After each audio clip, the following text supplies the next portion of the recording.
Now, recently, you might have heard a lot of criticism leveled against the 2023 Labour Party presidential candidate, Peter Obi.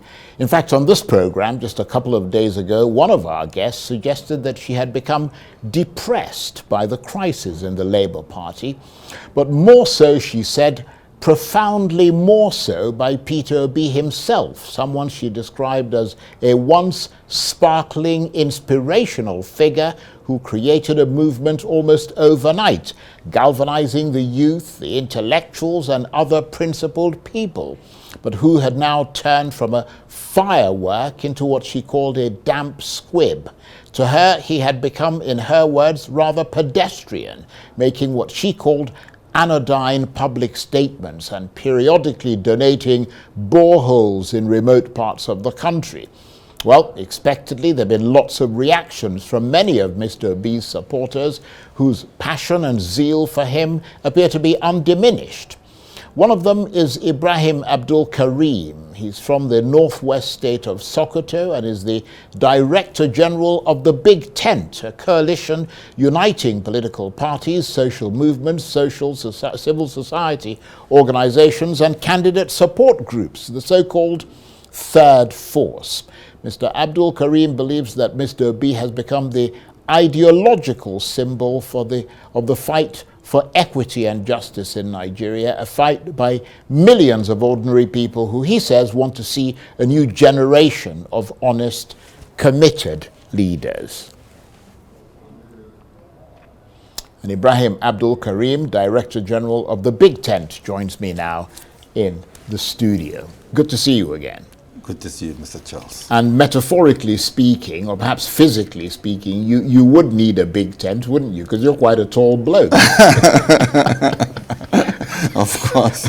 So you're not going to need a small tent. It's got to be a big tent. Something that will carry the whole country.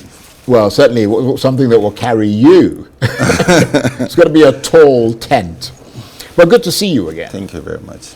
Now, it doesn't look good, does it, when an independent, nationally and internationally respected journalist such as Donu Kabara, worked for the BBC, works for a variety of organizations, speaking completely unbidden, and who used to be someone who felt that this country needed the kind of dramatic change that Peter Obi could bring, suggesting now that Mr. Obi has gone from being an inspirational firework to a damp squib. I mean, what's your reaction to that?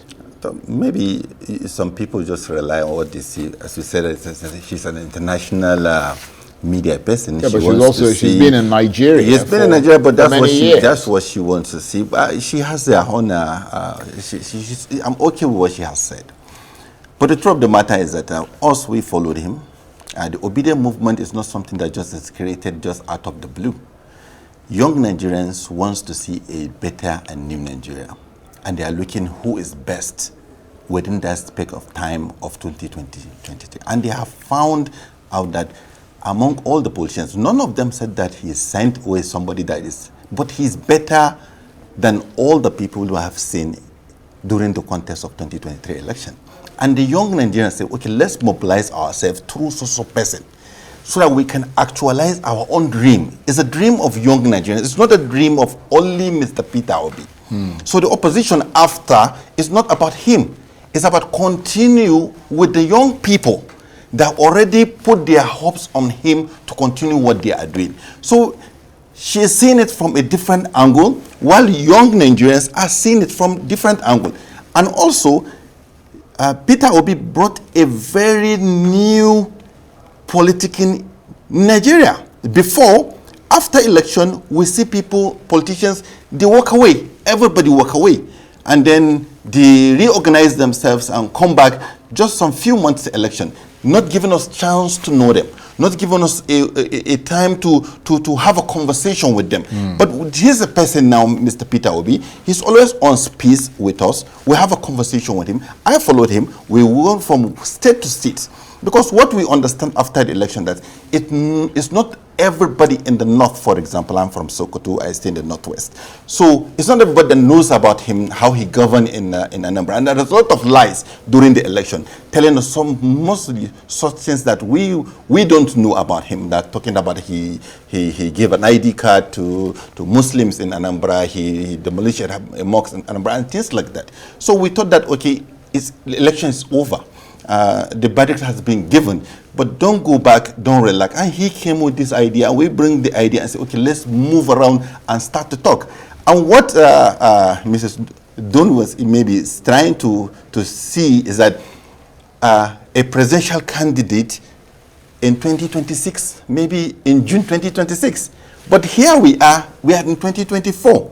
There is a government that is in place, and there is somebody that's supposed to give the opposition. And the young people are organizing themselves. We need 2025, a whole of 2025, to re-engineer and reorganize ourselves. What we are picking is that he needs to go and see with his eyes what is happening. For example, the issue of the Al-Majri, we know how it stopped during the Jonathan time.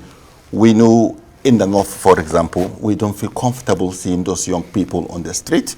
And then we now talked to him and said, go and see how this Al-Majri system works. And he followed us. We went to Al-Majri school. He found that one of the schools in Kaduna, they don't even have a toilet. They don't have decent water to take. And also they have to crawl out to go and look for food for them. And what amazed him is that they read and they write in Arabic. And he was suggesting, if we can take these young people that we call out of school, why not bring school to them? And he pledged and he donated money. And we went back again for him to supervise the money that he have sent. That's the leadership we're talking about. Not just somebody that will sit in the villa or sit in the government house and keep on watching. And most of these works that we have done, for example, we went to Kebbi with him. We went to commission a borehole. I think we take almost more than 15 kilometers into the bush. And we met the Fulani, the same Fulani that people are now talking about, and she was saying that you see them, the Fulani, full Fulani village, and we took him there. And he interacted with them, he commissioned a borehole with them, and their leaders was there. They saw him. This is an Igbo man from the southeast that wants to be president. So what we've been doing in 2004 to 2024 is right to pick him and go to those people that need to see him. And we went to Emirates, Gondo Emirates, and we went to other Emirate councils. Why are we doing that? And then apart from that, we are doing third-party engagement. And we're taking him to some politicians that we know, irrespective of their parties, to sit down and talk to him. He's from commerce, he's from the bank, he's from the commerce sector. Is somebody that knows value. Every day we are talking with him, he look at the size, he give comparison with agriculture, how he will build the northern block for us to get what we are getting. If it's Peter Obi as a president today, we will not be arguing about this tax bill, because the north is going to be producing all what it will be producing, and things are going to be captured. And it's a person, because he has that knowledge of coming from back, he is very good in talking numbers. So he liked to see things, not just somebody just flying numbers, but he liked to call numbers as accurate. So that's why he's moving around. He's been in Kogi, and you know he traveled by the road. I see you can see the incident. It was on the internet when he saw a truck drivers block road. But he just came down and talked to them. They opened the gate and people move. We went from Kano to Jigawa with him some few months ago. And then when we are going on the road, we have seen the one lane of the road is being abandoned.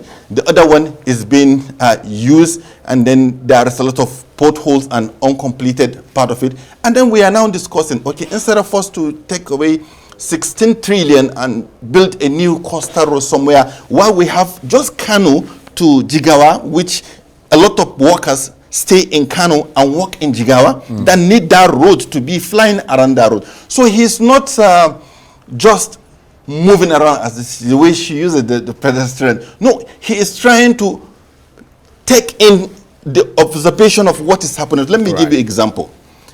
We had Buhari as a president. We're having Ahmed Bola Tinubu as president. And you can see the other contestant of have you, Mr. Charles, ever seen any one of them on a journey of 200 kilometers, like, for example, coming from Kaduna to Kano on the road? They are not. They are always on their private jet. That's why when they come, they don't have the first-hand information about what to do with the situation. But what he's doing to schools, School of Nonsense, where we see me every week going, check his Twitter handle. Every week he's going around, and he's now talking to Nigerians, looking at the education, because if you want to change the system, the education is the first thing you're supposed to look after. Because those young Almajiri that you're seeing on the street, they are the ones that are going to be the vanguard of the politics. They will call them NCSA in years to come. They are going to replace me on this seat. What type of young people are we going to create in the North? Who are going to talk on the behalf of the North? Who are going to be in the offices for a system to work? So, but he believes. Come on, one thing I really appreciate about him was that on our way going around all these things, we met some of our friends, and then we met some people that will come and greet him. They have a conversation, maybe in the aeroplane or in the car when we are doing. And once he now understands that young person has something on him, he can explain issues of electricity, issue of tariff, or anything, communication, and things like that. He always asks me, Ibrahim, what's the name of that person? I will give him the name. We keep the name. We remember the name. So that when building governance is not easy. It has to come through a system. And he can't govern with the people that he governed Anambra State with them. He's going to govern with people. He needs ministers in all the 37 states, yes, including Abuja. Well, so he needs to use this 2024 right, and 2025 to do some legwork, as we said in politics, because politics is something that can be. That's why, Charles, I used to get very worried when I hear people talking about who will become vice president, who will become president. This is not the time. The time now is for him to get people to know him, right, to get engaged. I mean, her point is that this is the same guy, certainly from her perspective. Yes. And obviously, one of the points you're making is that it's important to go around canvassing with people, talking to people, and so on. And she is a person, yeah, and a significant person. And her point is that this is the same guy who galvanized so many people across different classes and ethnicities into action in a very short period of time. And now, according to her, he makes anodyne statements on social media, donates boreholes here and there. She probably didn't hear the story about the borehole and the journey. Helping people. Yeah, that you were talking about. But what she thinks is that what people really want to see is a man who is an inspiring leader of the opposition, because that is needed so desperately at this point. People need something to sustain them, to inspire them. And she says he's, nowhere to be found. You use the term that she used, pedestrian, that he's not a shining star at the moment. He's not taking on the government. And that's part of what people want to see. People want to be, not everybody has the opportunity to travel with him like you have. But people want to be inspired. People want to be inspired, but it's the only thing that we have today. If they're taking off, what she is saying, you look at the context of Nigeria. When you bring the time of apartheid, during the days of Mandela, people that are thrown into jail and that. But look at what we have today. People are seeing semblance of state capture. Then press, we just finished the interview now with somebody discussing about the issue of the press and understand. This is the person that is now uniting us from the south to the north, young people all over Nigeria and outside Nigeria, thinking of how we are going to wrestle and take over this country, because we know we've been late in 2003, but we are given a more chance and more given time to do. If now, for example, something happened, 2023. Yeah. So if something happened to him now, he is the leader, he is the one inspiring us and talking to us and telling us what to do. If we have a you know the kind of government that we have with the APC people and how they take politics and they do or die affair they want to do. And if he's been eliminated now because of maybe the confrontation that we wanted to do, or all of us have been thrown into jail and things like that, what will happen to us? Today you see him, he's in the court trying to what? To take care of Dele Farotimi. Tomorrow is going to be me. Next tomorrow is going to be another journalist. So you're saying he needs to be free. We need us. We need him. Yeah. What the mistake they will do, how they will do, not him creating the problem to himself.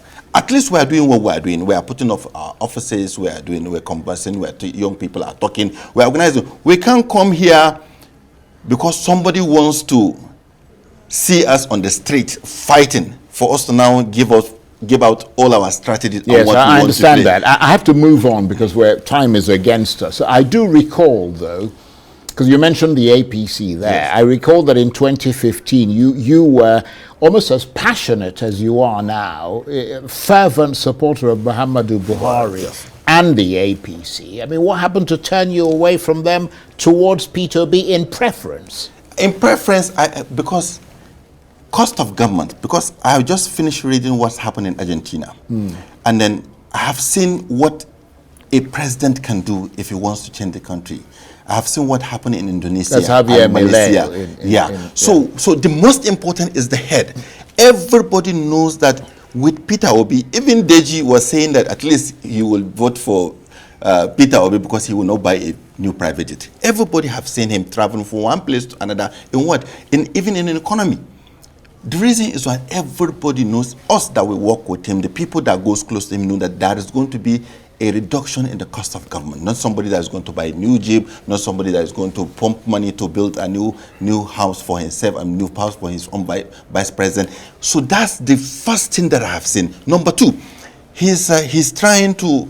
So fiscal prudence. Yes, yeah. And also we are trying to actualize our own aspiration through him because we don't have his capacity. We can't be him, you understand? So, but we can be around him. The young people that are coming around him, what we are trying to do that we have not done in the APC is that now we are going to set up system that will now checkmate us when we become. Because once we promise people and we tell them what we are going to do, we are going to have a process that will make sure that at least those things have been, nobody will take him over and nobody cage him. Because we want somebody that can move around.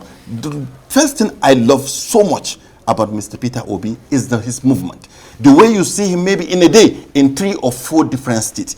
That's what the leadership is supposed to be. Because he's coming from commerce, he's coming from banking. That's the most interesting part of it. Because if I tell you, buy something for me, and you know that I will be in that market too, you'll be careful not to inflate that, what I send you to buy. And you'll be very careful to bring what is authentic because I'm going to see it. I'm not going to steal. This is the person that I know. Because of what he's saying he's going to do.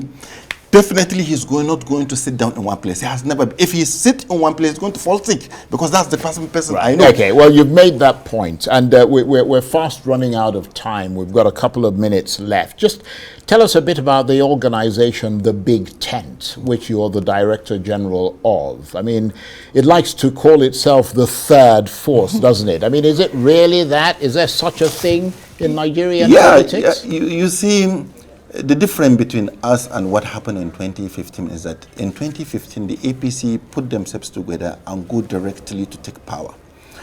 We've been sitting down trying to organize how we are going to see that power is not misused by anybody. That's the work of the Big Tent. And that's the kind of people that we assemble in the Big Tent, people from all walks of life. Our worry is not just putting Mr. Peter Obi in the saddle there. But is that what the purpose of the Big Tent is? No, it's not. Right. It's not. It preceded Mr. Peter Obi. We were there before even Mr. Peter Obi. Do you know that Mr. Pat Otomi is the Labour Party candidate before... Yeah, he was the Labour Party candidate. He was before he stepped down for Mr. P. Otomi. And Pat Otomi is the chairman of the Big Tent. So you can understand. So even when we are talking about Mr. I just don't pick Peter Obi. Somebody very prominent in Nigeria, I went to him, 3 of us, we asked him, with this number of people contesting for 2023 election, in APC they have almost getting to 20-something people, in PDP have almost 14 people at that time, and we asked him, who do you think among these people that can be a very good president for Nigeria? He said, I can't pick the two parties together, but I will pick one of each. He said that in the APC, he mentioned the name of Fayemi because they work together. But when he comes to PDP, he said he prefer Mr. Peter Obi. That's the first day I picked the name. I know him, just done other things, but that's when I picked the name on what, and I asked him why. He said I should go and do my research. And when I did my research, I found that, yes, there is a reason even why Atiku picked him the first place to be his vice president in 2019. Okay. So that's how I said, this is a person that I have to study him to find out who he is. And I found that he is one of the most interesting person that you can think of as a politician in Nigeria today. On that note, I want to thank you very much indeed. Thank you very much. Ibrahim Abdulkareem is the Director General of the Big Tent. Good to see you again. Thank you, Mr. Charles. And that's it for this edition of Arise Prime Time. Join us again tomorrow from me and the entire team here in Abuja. Bye-bye, and thank you for watching.